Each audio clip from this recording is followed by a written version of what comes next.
नमस्कार साथियों, बदला प्लेटफॉर्म में आपका स्वागत है। वरिष्ठ अध्यापक प्रथम प्रश्न पत्र सामान्य अध्ययन, जिसमें आज अपन स्टडी करेंगे बीकानेर राज्य।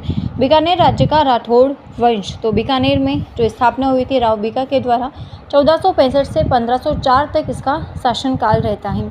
बीकानेर को पहले कहा जाता था झांगल प्रदेश, सबके प्राचीन नाम होते थे, तो बीकानेर का था झांगल प्रदेश। इस झांगल प्रदेश में बीकानेर राज्य की स्थापना हुई थी 1465। ध्यान रखना, ये बीकानेर राज्य है। आगे आएगा बीकानेर नगर। बीकानेर राज्य की प्रथम राजधानी थी कोट मदेसर, जो 1465 में बनी थी। बीकानेर नगर की स्थापना, ये क्या है? नगर।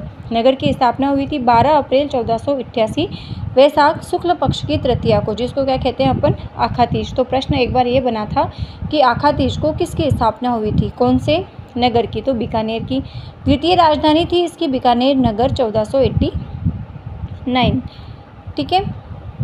राव बीका की टेकरी लघुदुर्ग बीकानेर नगर, जिसका प्राचीन नाम था राती घाटी। बीकानेर के राठौड़ वंश के, अब बीकानेर पढ़ रहे हैं तो उनके कुल देवता कुल देवियाँ ये कौन हुई तो वो देख लेते हैं। बीकानेर के राठौड़ वंश के कुल देवता लक्ष्मी नारायण जी। बीकानेर के राठौड़ वंश के आराध्य देवता कोड मदेसर के भेरू जी। कुल देवी थी नागणेची माता और आराध्य देवी थी करणी माता। अगर कुल देवी पूछी जाती है, नागणेची माता नहीं दे रखा होता है ऑप्शन में और करणी माता दे रखा होता है, तो अपन को टिक करना है करणी माता पर। क्लियर। अब राव बीका की मृत्यु के बाद में कौन कौन शासक बनते हैं वो देखते हैं। तो राव बीका की मृत्यु के बाद में शासक बनते हैं राव नरा, राव लूणकर्ण, राव जेतसी। तो राव नरा का शासनकाल होता है 1504 से 1505, राव लूणकर्ण 1505 से 26, राव जेतसी 26 से 42। तो ये जो राव लूण कर्ण हुए हैं, इन्हें क्या कहा जाता है? कलयुग का कर्ण। बिट्ठू सुजा ने कहा था राव जेतसिरो छंद में। राव जेतसी साहेबा या पाहेबा का युद्ध हुआ था 1542 ईस्वी में। किन किन के मध्य हुआ? तो बीकानेर के तो थे राव जेतसी और मारवाड़ के राव मालदेव। साहेबा या पहेबा का युद्ध होता है 1542 ईस्वी में। इसका परिणाम ये रहता है कि राव मालदेव विजयी रहते हैं, जबकि राव जेतसी मारे जाते हैं। एक नोट है, राव जेतसी का युवराज कल्याणमल 1542 में शेरशाह सूरी के दरबार में चले जाते हैं। फिर आते हैं राव कल्याणमल, महाराजा राय सिंह, महाराजा दलपत सिंह और सूर सिंह। इनका सभी का शासनकाल रहता है 44 से 74 तक राव कल्याणमल, 74 से 1612 तक रहते हैं राय सिंह और 12 से 13 तक दलपत सिंह और सूर सिंह 13 से 31 तक।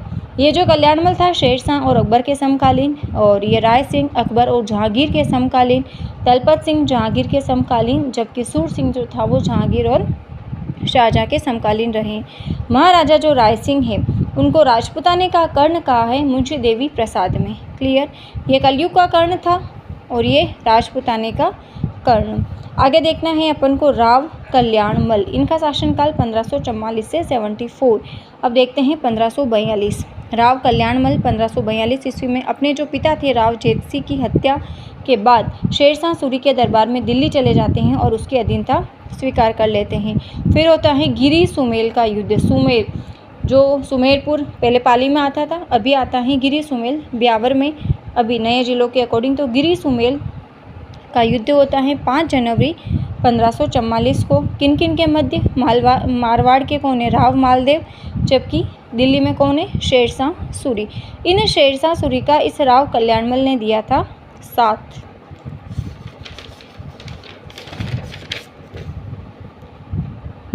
तो 1544 में शासक कौन बन जाते हैं?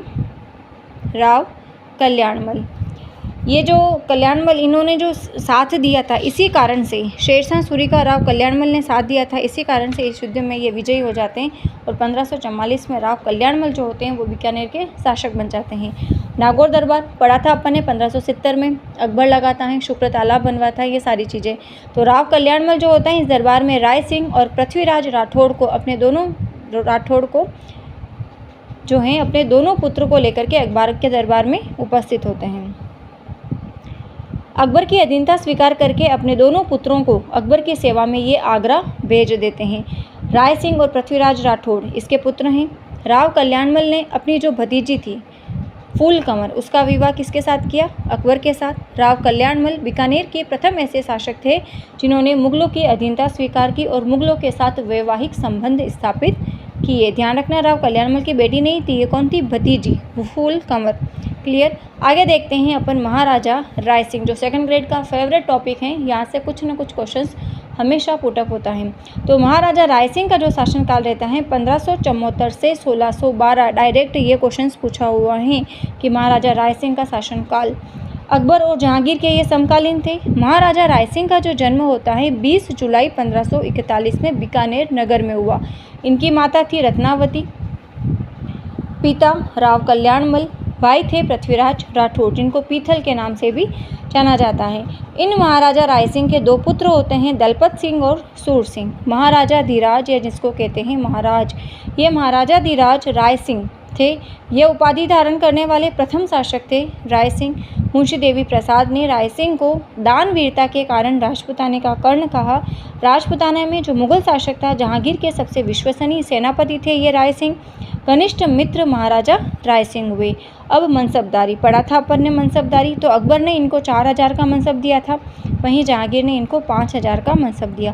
1570 में आता है नागौर दरबार। तो राय सिंह जो है वो अकबर की सेवा में कहाँ चले जाते हैं, आगरा। ये जो भी योजना बनाता था ना अकबर, पहले आगरा दुर्ग में बनाई, फिर आगरा से ये अपना ट्रांसफ़र कर लेता है अजमेर का मैगजीन दुर्ग।